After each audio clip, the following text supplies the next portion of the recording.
नमस्कार जोहार, मैं अदिति और आप देख रहे हैं सार भारत। रांची पुलिस ने एक बार फिर अपनी सटीक कार्रवाई से बड़ी सफलता हासिल की है। प्रतिबंधित संगठन के नाम पर लेवी मांगने और धमकी देने के दो अलग अलग मामलों में रांची पुलिस ने कुल 4 अपराधियों को गिरफ्तार किया है। पहला मामला सामने आया है और मांझी थाना क्षेत्र से, जहां प्रतिबंधित संगठन टीएसपीसी के नाम पर रंगदारी मांगी जा रही थी। दूसरा मामला खलारी थाना क्षेत्र का है, जहां नीरज साहू गैंग के नाम पर 5 लाख रुपए की लेवी मांगी की बात सामने आई है। पुलिस की सक्रियता और तकनीकी सहयोग से इन दोनों मामलों में अपराधियों को दबोच लिया गया है। इसी सिलसिले में आज रांची पुलिस की ओर से एक प्रेस कॉन्फ्रेंस आयोजित की गई है, जहां अधिकारियों ने इस पूरे ऑपरेशन और गिरोह की साजिश का खुलासा किया है। चलिए जानते हैं कि इस मामले में रांची के ग्रामीण एसपी प्रवीण पुष्कर ने क्या कहा।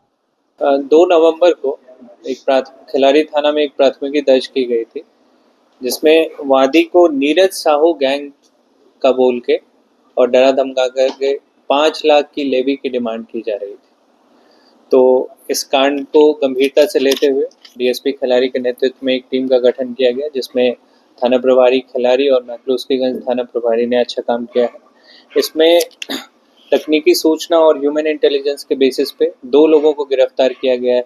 दोनों हेरहंज थाना लातेहार के रहने वाले हैं।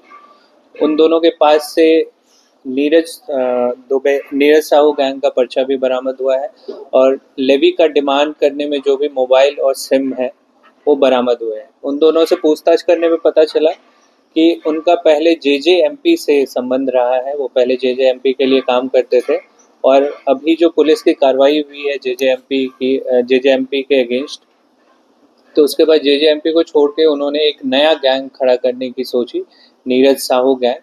और ये पहली रंगदारी उनकी तरफ से डिमांड की गई थी और इसमें 2 लोगों की गिरफ्तारी की गई है और लोगों की भी गिरफ्तारी की कोशिश की जा रही है। तो जो नया गैंग स्टार्ट करके लेवी का डिमांड करने वाले थे, ये लोग नया गैंग स्टार्ट करते ही इनका गैंग ख़त्म हो गया है और 2 लोगों की गिरफ्तारी हो गई है और लोग अभी भाग रहे हैं इस केस में। इस विजय लोहड़ा पकड़ाया गया है, उसका पुराना आपराधिक इतिहास रहा है। वो हेरगंज थाना से भी जेल जा चुका है। सर, इस गैंग में और भी लोगों को जोड़ा गया है? और कुछ और लोग भी हैं इस गैंग में जो कि अभी फरार चल रहे हैं, उनकी भी गिरफ्तारी कर ली जाए। सर, नीरज साहू गैंग में आप बता रहे कि नया गैंग, तो नीरज साहू कौन है? कैसे चला? ये नीरज साहू इसमें कोई नहीं है और नीरज साहू गैंग के नाम पे इन्होंने एक नया गैंग स्टार्ट करने की कोशिश की थी और उसी में ये लोग जो ईंट भट्ठा है, कोयला व्यवसायी है, इन लोगों से लेवी की डिमांड करते थे और एक पर्चा इन्होंने बनाया था नीरज साहू गैंग के नाम से और पर्चा घर के बाहर चिपका देते थे। तो वो पर्चा भी 2-3 पर्चा बरामद हुआ है जो कि खाली है और लोगों से भी डिमांड की जा रही थी लेवी की, उसकी भी हम लोग छानबीन कर रहे हैं।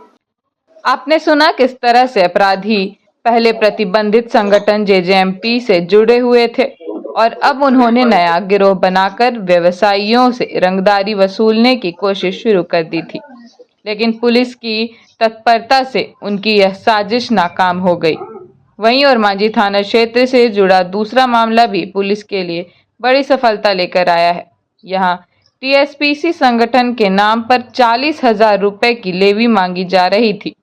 गुप्त सूचना और तकनीकी इनपुट के आधार पर पुलिस ने उमेश मुंडा और नितेश मुंडा को गिरफ्तार किया। उनके पास से मोबाइल फोन, सिम कार्ड और 17,500 रुपए नकद भी बरामद किए गए हैं।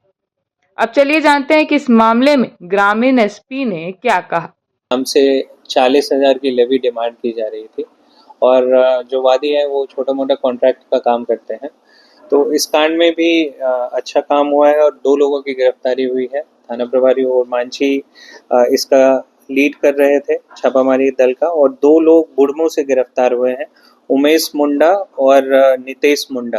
ये दोनों बुढ़मू के रहने वाले हैं और इस कांड में 40 में से 25,000 रुपये वादी ने इन दोनों को दे दिया था, जिसमें 17,500 की रिकवरी कर ली गई है। ये दोनों इन दोनों से जब पूछा गया कि क्यों लेवी की डिमांड की गई, तो इन लोगों ने बताया कि इनका टीएसपीसी से कोई लिंक नहीं है और पैसे की ज़रूरत थी, इसीलिए टीएसपीसी के नाम पे इन्होंने रंगदारी की डिमांड की गई। दोनों को गिरफ्तार कर लिया गया है और उनके पास से जो मोबाइल और सिम यूज़ हुआ था रंगदारी में, वो दोनों को बरामद कर लिया। रांची पुलिस की यह कार्रवाई साबित करती है कि राज्य में कानून व्यवस्था को चुनौती देने वालों पर पुलिस लगातार नकेल कस रही है। पुलिस का कहना है कि ऐसे अपराधियों के खिलाफ अभियान लगातार जारी रहेगा और किसी भी स्थिति में भय और रंगदारी का माहौल नहीं बनने दिया जाएगा।